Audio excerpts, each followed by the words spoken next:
Like, I can't tell if Juno is overtuned or undertuned, and I think that's a great spot to be in, right? It might. All right, how's everybody doing today? Back on Overwatch, and just in time, because right now we are in the middle of the limited time test trial for Juno, Space Ranger. They're in-game. We're gonna be testing them out. We're gonna be taking a look, seeing what they offer right away. I like the melee. You know, it's been too long with Zenyatta being the only hero to have a kick. Anyway, yeah, so we're gonna be testing them out. But yeah, I'm excited. This, from the trailer that we got at least, ooh, that's a cool little effect. Oh, I just realized there's like a little visor effect. That's very nice, actually. It's very subtle, but you can just barely see it. A little bit reminiscent of Halo. I like it. Let's get into the abilities first, why don't we? So, yeah, primary fire, kind of already covered it. It's just a burst fire. Does, hold on, how much in a burst? 12? Yeah, 12 per burst, which cannot crit. It feels satisfying to hit, but the lack of headshot is a little weird. Fall off might also be fairly extreme. Hold on. Oh, it definitely has fall off. Where does the fall off start though? Let's see, so 20 meters. This should, yeah, so 3 clicks, 1, 2, 3 clicks, and then 1, 2, 3. Okay, so fall off starts at 30 meters by the looks of it, which isn't too bad, but it's really severe. Like at 40 meters, yeah, 40 meters, I'm dealing half damage. And then add in another 10 meters, this 50 back here, it does nothing. Holy smokes. Like, we'll even pull up a sniper bot, or yeah, like, look, if that's a Widowmaker, they genuinely, it takes so long to kill them that they can just stand still and duel. But the gun does feel satisfying to hit. I do like it. The sound effects are nice. The rate of fire feels nice. The healing feels good. Healing actually feels very good. Oh, and actually you can probably, oh, yeah. So you can actually move between the bursts to heal multiple people at once, which actually I think is really useful. Let's see if I can heal both these guys up. Okay, so not, if I'm shooting both, I can't keep them up, but if I'm just shooting one, yeah, actually I can keep them up. I just need to be smart about how I do it. Oh, the reload though. Yeah, the reload got them killed. Okay, so the healing is actually pretty good, and you can technically do multi-target, but the efficiency does drop pretty severely, so it's probably better if you don't. But I mean, you could say that about like any hero, right? It's like with BAP, if you have people in a cluster, you could shoot right in between and heal both of them, but you'll want to be shooting for directs since they deal more healing. So it's kind of similar to that, which I think is good. I think is like, that's being able to have that kind of decision making. I think that's a really good thing to have in a hero. Right. Let's see, abilities. Pulsar torpedoes. Press right click to lock on, then left click to fire. Heals allies over time and damages enemies. So can I lock onto both here? Oh, I can. Interesting, okay. So it does lock on to allies and enemies at the same time. Let's see how much healing it actually does. So is that like an armor pack? I think that might be like an armor pack. Apparently there's actually, there's a good bit of QOL settings in here. Toggle pulsar torpedoes. Ooh, wait, this might be good. Will this make it so I have to hold?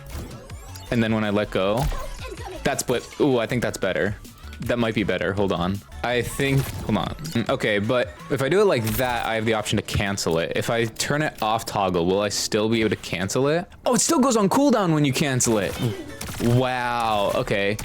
Okay, but hold, this is actually interesting. How does the cooldown for this work? Yeah, take a look at this, right?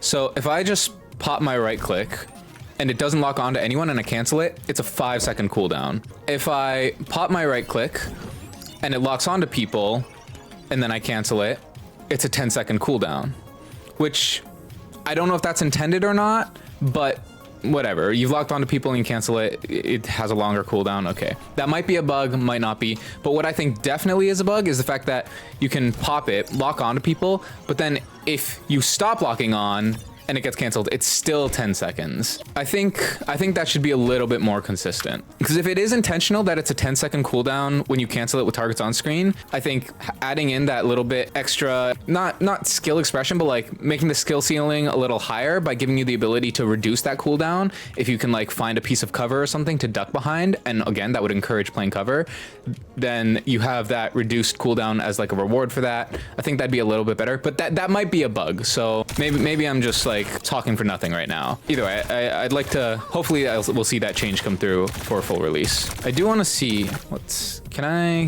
do I have LOS on you from here? Yes, I do. Yeah, let's see if this has fall off. Okay, go critical, there it is. 1, 2, 8, 9. Okay, so I'll say 9. Now we'll let you go to critical again, and we'll see how many it takes now. 1. Oh my gosh. Okay, yeah, there's absolutely 100% fall off. Healing fall off, I don't know about. That seems a little bit too much. Like, I guess they really want to encourage Juno to like be playing closer ranges. They don't want it to just like be hang back, pop missiles, whatever. Yeah, right now, I think the fall off is my biggest complaint on that primary. Like, it feels really, really good. They've outdone themselves in terms of like how the gunplay feels, but the fall off, I'm not a huge fan of that. All right, next, I do want to test just how far do the pulsar torpedoes go. Like, I'll also go over it. We've kind of already seen it, but I have the Martian overboots while airborne. Press space to double jump and hold space to hover. It's not a huge hover, but it's enough to like give you a little bit of extra distance. Juno is really weak to Pharah and Echo, it seems like, though. Small step at a time. Probably weak to play with too, because the healing fall off is so severe. It's gonna be hard to keep up. Like, your missiles might be able to get the job done, but the fact that there's no cooldown, so I can heal him there. Can I not stand up here? I can. And so that's not in my range. This is in my range. That's a pretty long range. It feels weird not being able to like move at all with that glide. Like, it feels weird. Like, if you have your jump, then it's okay, but still, I don't know, it messes with me. Like, it doesn't feel natural. Is it for range of 40 meters? I think it probably is. Yeah, 40 meters. Okay, and then the speed ring. So I want to see how the speed ring works. Like, if I just throw it into the air here, that was what, 5 meters? Actually, will it go farther? If I just stand and throw, a little more than 10 meters. It's like, what, 12, 13? I might have been standing a little off, though. Let's see, right here, right at 30 meter mark, the center of the 3. Looking directly toward the 20 meters. Yeah, it's not quite 15. It looks like 14 meters, 13, 14 meters. So you can throw it down at your feet if you want it to like form immediately. Oh, wait, I just had a thought. What if you throw a speed ring into the air and the Winston jumps through it? I've never considered this before. Winston's jump it's not like Diva boosters. It's not a consistent applied force. It's a single burst of acceleration, but once you're in the air, you no longer, like, after your initial jump, that's it. Right? That's why knife and whip shot are so effective against Winston, because if you have anything that takes away the momentum that impulse applied to you, then that's it. You have no way of regaining it. So how does it work for something that adds momentum rather than subtracting it? That's actually a very interesting question. Because here's what I was thinking. You could throw a speed ring into like midair, right? Say this is Winston here. I know he's a mouse, don't worry about that. He's on the ground. You could throw the speed ring here. He goes through it and then jumps, and that would make the jump go faster, right? But if he jumps here and goes like that, will he go farther? I feel like he might not. The ammo count is nice. Like, I've yet to feel like I'm in a situation where I'm like, oh, I need to shoot, but I'm lost in a reload. Like, everyone knows that's one of the most frustrating things ever, and I have not felt that happen yet. Wait, what am I doing? Am I stupid? Am I stupid, man? I should be in a deathmatch. That's the best way to practice dueling. Everything that I'm saying in this segment is purely in like a 1v1 scenario.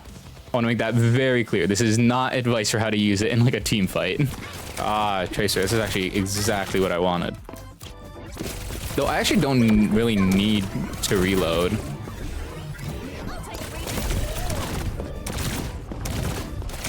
Oh my gosh. Aim so bad. So yeah, against a tracer, if it's a solid 1v1, you want to try to go for the missiles in the recall. The time it takes to recall, well, if they don't recall, then you're even better. But in the time it takes to recall, you can look to have missiles ready. So as soon as they come back, you have the lock. And then maybe by playing around your speed ring, you can... But I feel like the glide is... Like if I'm just walking through the speed ring like this, that's walking, right? And if I use my glide, yeah, the glide is faster. But the downside of the glide being faster is that it makes it much harder for me to aim as well. So for players who have really good aim, they'll be able to make huge use of that, which I think is good. You know, reward high skill ceilings. Always a good thing, always a good thing. Oh, if you can jump over them. Yeah, so while you can use like Tracer's Recall as like an opening for missiles, like if you're just doing a straight 1v1 with like anyone other than Tracer, if you do like a double jump over their head, kind of get behind them, force them to look around, then that's actually like the best way to take the duel. Juno is a great success. Well done, Team 4. First Venture, now Juno, they've really knocked it out of the park with the last two heroes. I'm really happy. Like if this sets the tone for the next few heroes we're going to be getting, I'm really excited because these are like they're well designed, they feel good, they're well balanced from the looks of it. I'm excited. Like I can't tell if Juno is overtuned or undertuned, and I think that's a great spot to be in, right? That means it could be mapped.